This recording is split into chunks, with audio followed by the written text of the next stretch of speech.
Ko'pchilik Saudiyada Grand Auction yutgandan keyin nima bo'ladi, qanday ketaman, qanday borib joylashaman deb so'raydi. Bugun biz Jazira Edu jamoasi ana shu savollarga amalda javob beramiz. 100% grant yutgan talabamizni aeroportdan kutib olishdan boshlab universitet yotoqxonasiga joylashtirishgacha bo'lgan barcha jarayonlarni kadrga muhrladik. Video so'ngida hali hech qayerda aytilmagan, yoritilmagan noyob ma'lumotlarni bilib olishingiz mumkin. Marhamat, videoni tomosha qiling.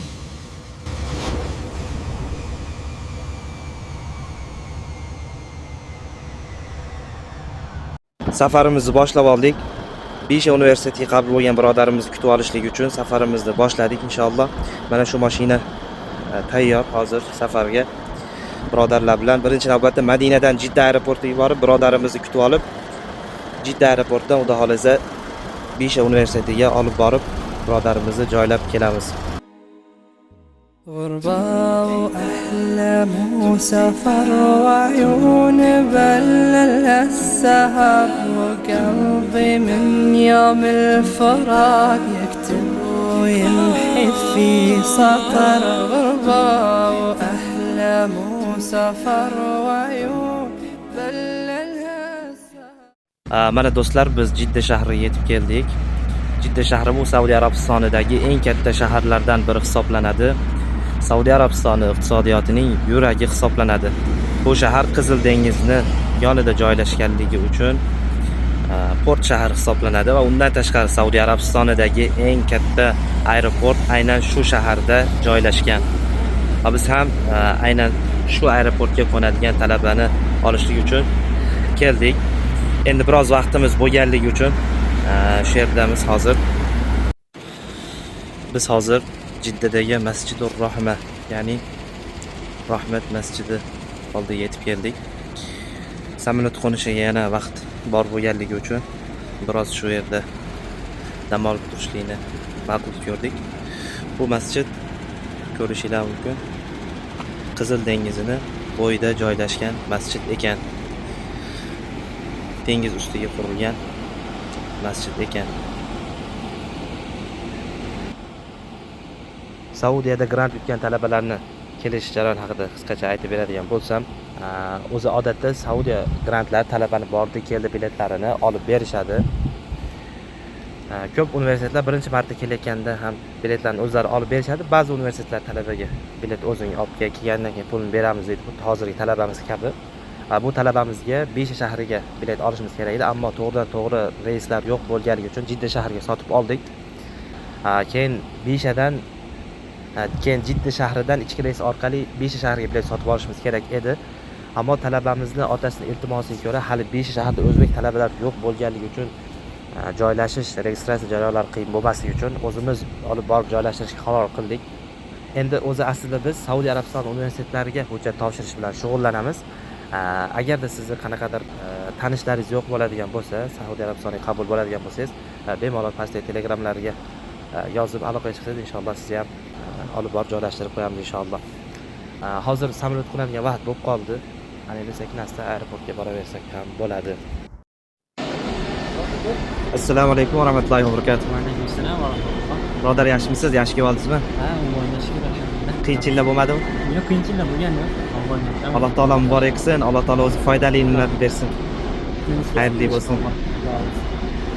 Sen yaratgan olamu inson go'zal, sen yuborgan Mustafa Qur'on go'zal, sen buyurgan har amal iymon go'zal, ruhlari ichra sunganing vijdon go'zal, bu go'zalliklar jamolingdan sening, har ishing har so'zu ahkoming buyuk, ham jazoing hamda inoming buyuk. Jidda shahridan chiqib Saudiya Arabistonining baland tog'lari orqali Bisha shahriga yetib keldik. Ko'pchilik Saudiya Arabiston deganda faqat cheksiz sahrolar va jazirama issiqni tasavvur qiladi. Ammo Makkaning janubiy sharqida 400 kilometr uzoqlikda Asir mintaqasining go'zal maskani Bisha shahri joylashgan. Bisha o'zining geografik o'rni sababli tarixda savdo karvonlari dam oladigan yashil vodiy bo'lib kelgan. Bu yerda buloqlar, daraxtlar va serhosir yerlar talaygina. Shahar Sarovot tog'lar etagida joylashgan. Bu tog'lar dengiz sathidan 2000-3000 metr baland bo'lganligi uchun havo nam, yomg'ir esa mamlakatning boshqa joylariga qaraganda ancha ko'p yog'adi. Tog'lardan tushgan bu suvlar Yaqin Sharqdagi ikkinchi eng yirik suv ombori Qirol Fahd suv omboriga to'planadi. Bishada aholi soni katta megapolislarga qaraganda uncha ko'p bo'lmasa-da, 2014-yilda bu yerda zamonaviy Bisha universitetiga asos solingan.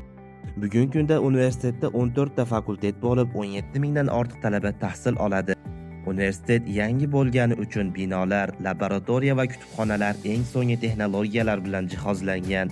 Talabalar uchun yotoqxona, sport majmualari va barcha ijtimoiy xizmatlar a'lo darajada yo'lga qo'yilgan. Mana biz xudo xolasa aytilgan manzilga yetib keldik, talabalar yotoqxonasiga. Birodar, qanaqa ekan Bisha shahri? Taassurotlaringizni, emotsiyalaringizni aytib bersangiz. Shahri mashallah bu yoqda. Odamlar kam, tinch ekan. Emotsiyalar ta'riflash ilojiz. Mana bu ko'rib turgan binoyingiz xalqaro talabalar uchun maxsus ajratilgan yotoqxona. Har bir xonada 2 kishidan turar ekan. Universitetga borib kelish uchun esa maxsus avtobuslar xizmat qiladi. Bizni xalqaro talabalar bo'lim vakili shaxsan o'zi kutib oldi. Universitet vakili keyingi jarayonlar haqida bank kartasi ochish, stipendiyaga ulash, sim karta olish va tibbiy ko'rikdan o'tish kabi jarayonlarni batafsil tushuntirib berdi. Uning aytishicha, Bisha universitetida talabalar soni boshqa universitetlarga qaraganda kamroq bo'lgani uchun har bir talaba bilan individual shug'ullanishar ekan. Bizga qiziq bo'lgan tarafi biroz tartiblari qattiqroq ekan. Masalan, 2 ta talaba bir millat o'zini tilida gaplashishi taqiqlangan ekan.